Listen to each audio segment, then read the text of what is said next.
13-Week Theater is supported by Patreon. Subscribers get exclusive early access, and by the financial support of viewers like you. Thank you.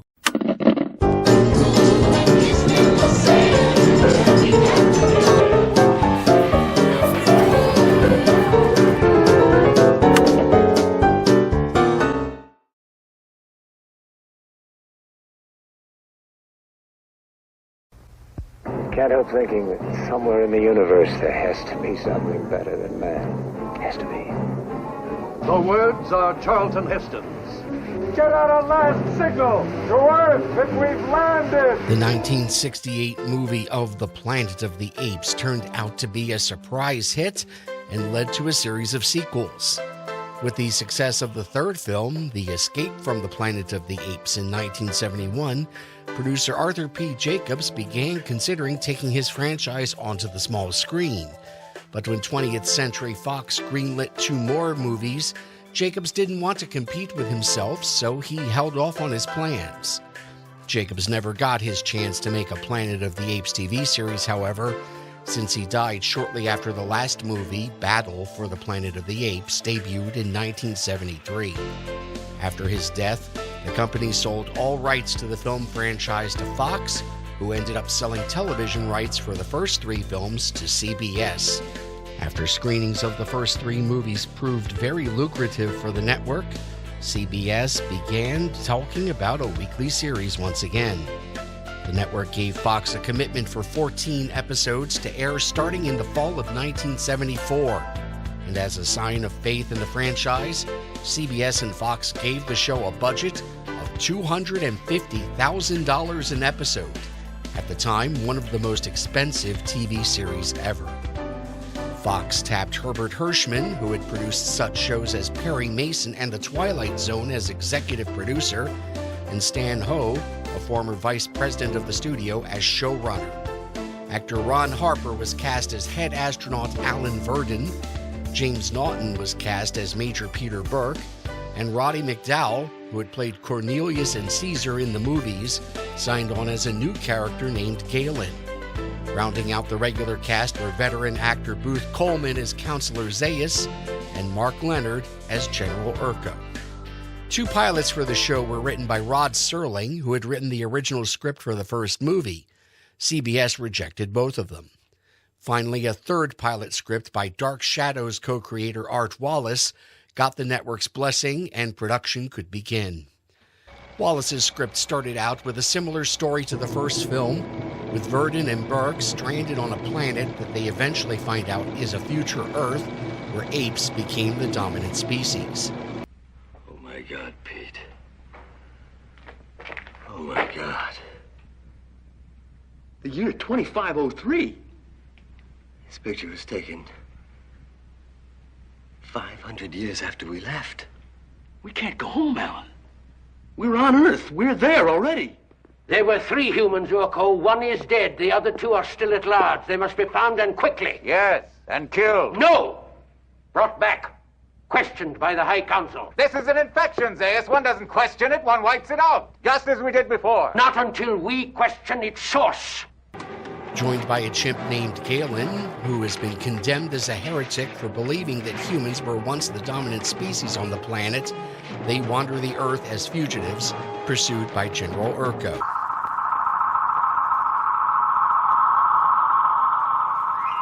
Caught up in a strange vortex of energy during a celestial probe, the 2 astronauts were propelled through the time barrier. They landed 2,000 years after their takeoff on a strange continent that had once been known as Earth.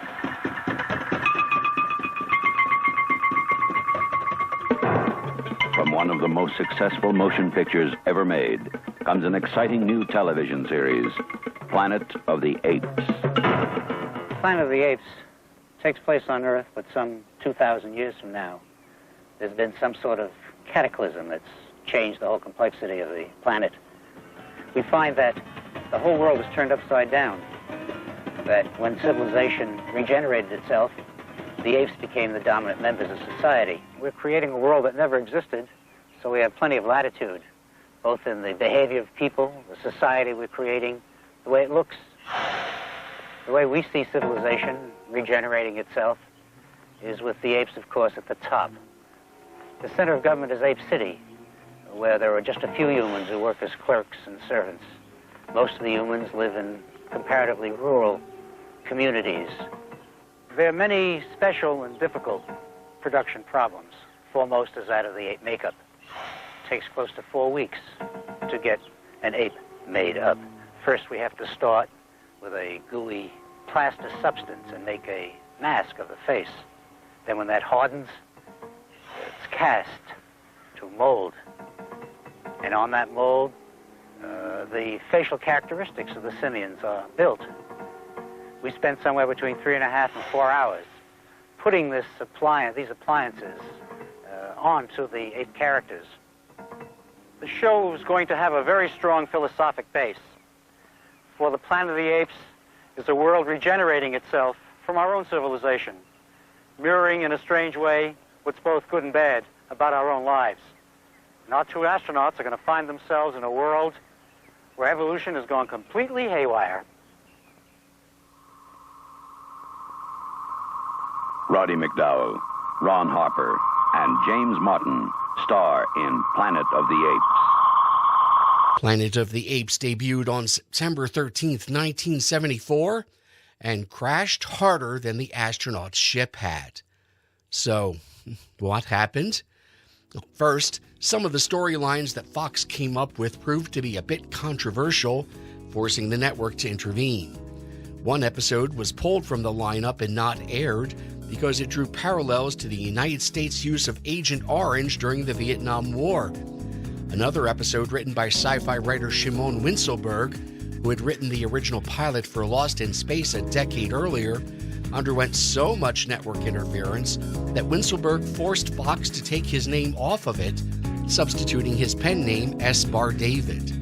Second, by 1974, the networks were responding to pressure to come up with family-friendly programming during the first hour of prime time when children were likely to be watching, an idea which became FCC policy the following year. In their efforts to create a family hour from 8 to 9 Eastern Time, CBS decided to move Maude to 9 p.m. on Monday and put Planet of the Apes in its 8 p.m. Tuesday slot. However, at literally the last minute, CBS decided instead to give the Tuesday slot to Maude spin-off Good Times, which had premiered during the mid-season and which they thought could hold on to more of Maude's audience than Planet of the Apes could. As a result, the new show wound up in Good Times' old time slot on Friday nights, when most families were not watching television, and especially not teenagers who were one of the show's target demographics. And the few people that were watching TV were tuned to NBC for Sanford and Son and Chico and the Man. And finally, by 1974, audiences had pretty much gotten tired of Planet of the Apes.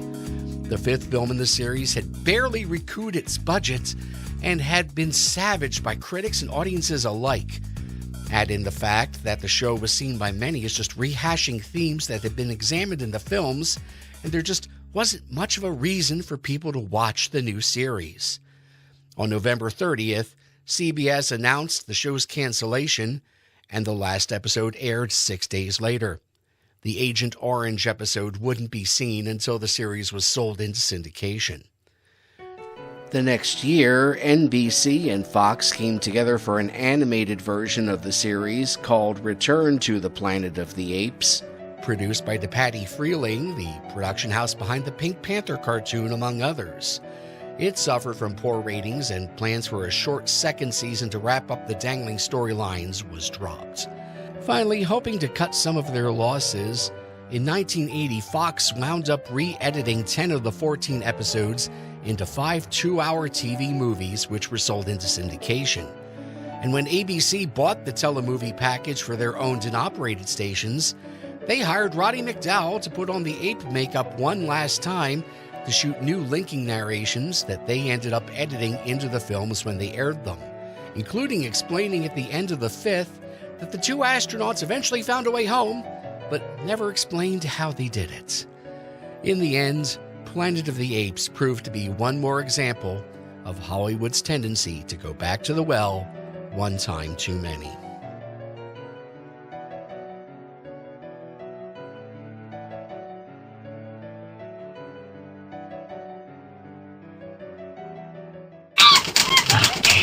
Monkey.